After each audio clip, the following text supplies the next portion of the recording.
Mas Romi ini memang sedikit politisi muda yang jenius dan brilian. Terakhir idenya mengajukan Profesor Dr. Kiai Haji Nasaruddin Umar untuk mendampingi Pak Ganjar, capres di PDI Perjuangan yang juga didukung oleh P3. Wih, benar-benar gagasan yang out of the box, tidak terpikirkan oleh para politisi. Ini dia, info terkini Widya.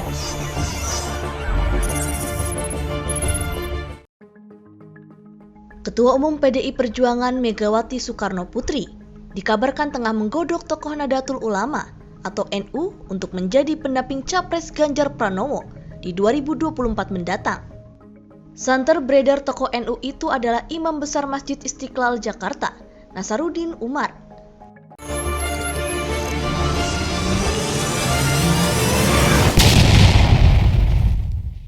Meski terkesan sepele, tapi usulan nama ini jelas mampu meruntuhkan orang-orang atau lawan politik yang akan menggunakan politik identitas, mengurangi popularitas Pak Ganjar.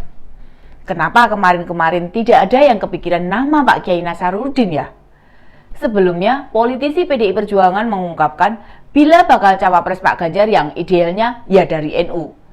Hal itu dikemukakan anggota DPR Dapil Jateng 11, Pak Arya Bima. Hal itu merespon kabar jika Ketua Umum PDI Perjuangan sudah memiliki daftar 10 orang bakal mendampingi Pak Ganjar.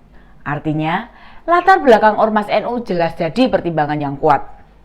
Selama ini, nama kandidat cawapres yang berlatar belakang Nahdliyin ya Gus Ipul, Bu Khofifah, dan Mbak Yeni Wahid. Lalu kemudian disusul nama yang santer didukung masyarakat, Pak Menko Polhukam saat ini, Pak Mahfud MD. Siapa yang masih ragu dengan keberanian beliau? Siapa yang ditakuti Pak Mahfud?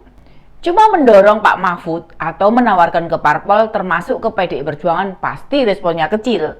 Ngerilah pokoknya. Nah, otomatis parpol butuh nama alternatif. Pak Erick Thohir yang sudah banyak berkontribusi untuk NU juga sempat dimunculkan, belum disebut-sebut politisi partai. Nggak tahu sebulan mendatang, sebab dirinya yang menjabat Ketua Umum PSSI mampu mempersembahkan emas SEA Games cabang sepak bola setelah 32 tahun lamanya. Ini bakal jadi modal penting Pak Menteri BUMN yang citranya otomatis terangkat. Teman-teman pasti cukup familiar dengan nama beliau kan?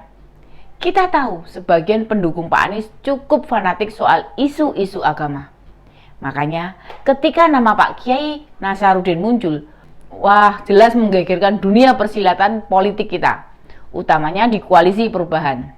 Kita pahamlah, Koalisi Perubahan yang mengusung nama Pak Anies membutuhkan pendamping yang memang citranya cukup terjaga, terutama dalam soal agama, untuk menguatkan jika Pak Anies memiliki kemampuan soal-soal pemerintahan, maka pendampingnya harus yang religius. Meskipun tidak selalu begitu, faktanya Pak Jokowi yang didampingi Pak Kiai Ma'ruf Amin saat kampanye dulu sempat dituduh akan membatasi orang beribadah, bakal melarang pengajian, dan isu negatif lainnya. Uang jelas-jelas Pak Kiai Ma'ruf Amin itu ketua MUI. Isu begituan ya dipercaya. Memang para pemilih kita itu rada-rada aneh. Makanya, dengan munculnya nama Pak Kiai Nasaruddin Umar ini, pasti berdampak signifikan pada Koalisi Perubahan. Dan latar beliau itu seorang ulama yang berkelas loh. Kalau cuma pemateri di TV seminggu bisa 2-5 kali, entah subuh, dini hari, kajian minggu, dan acara sejenis lainnya. Sebelum jadi Imam Besar Masjid Istiqlal, beliau Dirjen Bimas Kemenak. Saat ini beliau juga salah satu Rais Syuriah PBNU. Usianya juga masih 64 tahun, lulusan S3 terbaik UI Syarif Hidayatullah Jakarta. Jabatan lainnya juga banyak. Sekarang ini beliau jadi anggota Komnas Perempuan, Ketua Departemen Pemberdayaan Sosial dan Perempuan ICMI Pusat, pembantu Rektor 3 UIN Syarif Hidayatullah, dosen di berbagai perguruan tinggi, dan lain sebagainya. Kalau tak sampaikan semua, waktunya tidak cukup. Pak Kiai ini kalau bicara tenang, kalem, orangnya sangat santun, teduh. Kita yang menyimak kajian-kajian beliau jadi ayem. Mungkin saja melihat proses 5 tahun terakhir Pak Jokowi dengan Pak Kiai Ma'ruf yang ternyata berjalan baik, mungkin juga berhasil membuat PDI Perjuangan respect. Artinya, bisa jadi para kiai itu kalau mengurus pemerintahan ada kurangnya. Tapi jabatan sekelas Wapres kan punya staf ahli, punya pemikir-pemikir yang bisa diajak tukar pikiran, sekaligus menjalankan tupoksi yang ada. Buktinya juga jalan. Daripada menggait cawapres dari parpol, malah lebih sering menjegal. Kan waktu periode pertama Pak Jokowi dengan Pak JK, ada beberapa hal yang tidak sejalan. Salah satu contoh kasusnya, ketika sedang menjabat wakil presiden, Pak JK kan menerima delegasi Taliban yang baru saja mengkudeta pemerintah sah di Afghanistan. Apa enggak konyol itu? Dan utusan Taliban benar-benar diterima di Istana Wapres. Kita percaya Pak Jokowi marah melihat hal itu.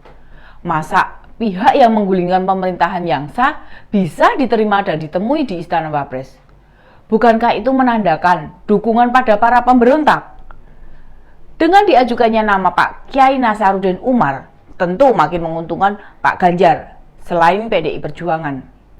Publik bisa mencermati periode Pak Jokowi 2019 hingga 2024. Ternyata seorang politisi bisa kerjasama dengan ulama. Itu baru setingkat Pak Jokowi. Sementara Pak Ganjar kita tahu hubungannya dengan ulama-ulama sangat dekat. Kemarin habis lebaran Pak Ganjar sowan Gus Mus, Gus Baha, serta Habib Lutfi. Kebetulan mereka ulama-ulama yang dihormati di NU. Simbah Bu Atikoh, istri Pak Ganjar, juga seorang ulama besar NU di Kebumen. Artinya, memasangkan Pak Ganjar dengan Pak Kiai Nasaruddin bukan hal yang sulit, malah sangat potensial bagi masa depan bangsa ini. Bagaimana respon Pak Kiai? Namanya saja Pak Kiai, beliau menyampaikan kalau tidak pernah bermimpi menjadi calon wakil presiden. Beliau lebih suka bekerja di balik layar yang menciptakan kesejukan, ketenangan, kedamaian antar umat beragama. Sebab, menurut Pak Kiai, bangsa yang penuh ketegangan, apalagi warganya konflik, pasti tidak bisa menciptakan prestasi. Nah, coba itu. Makin adem kan dengernya? Saya berdoa, beliau bersedia mendampingi Pak Ganjar. Bukan kali pertama seorang ulama jadi pemimpin bangsa ini. Sebelum Pak Kiai Ma'ruf Amin, ada Gus Dur yang penuh dengan kontroversi. Namun menurut saya, kontroversi zaman Gus Dur dulu, karena beliau itu pikirannya sudah 15 hingga 20 tahun di depan. Makanya kita sulit menerimanya. Buktinya, sekarang banyak yang diungkapkan Pak Kiai Abdurrahman Wahid yang terbukti. Dan Pak Kiai Nasaruddin pribadi yang bisa diterima di banyak kalangan, banyak agama, juga banyak suku. Beliau dari luar Jawa, tepatnya Ujung Pandang. Moderat, santun, juga cerdas. Kurang apa lagi coba? Mestinya PDI Perjuangan buruan ambil saja, daripada nanti diserobot sama koalisi perubahan. Wah, malah repot jadinya. Mereka kan suka banget menyalip di tikungan, mengguling dalam lipatan. Demikian info terkini Widya, sampai ketemu lagi di Ini Dia, info terkini Widya selanjutnya. Salam cerdas. Ini dia, info terkini Widya.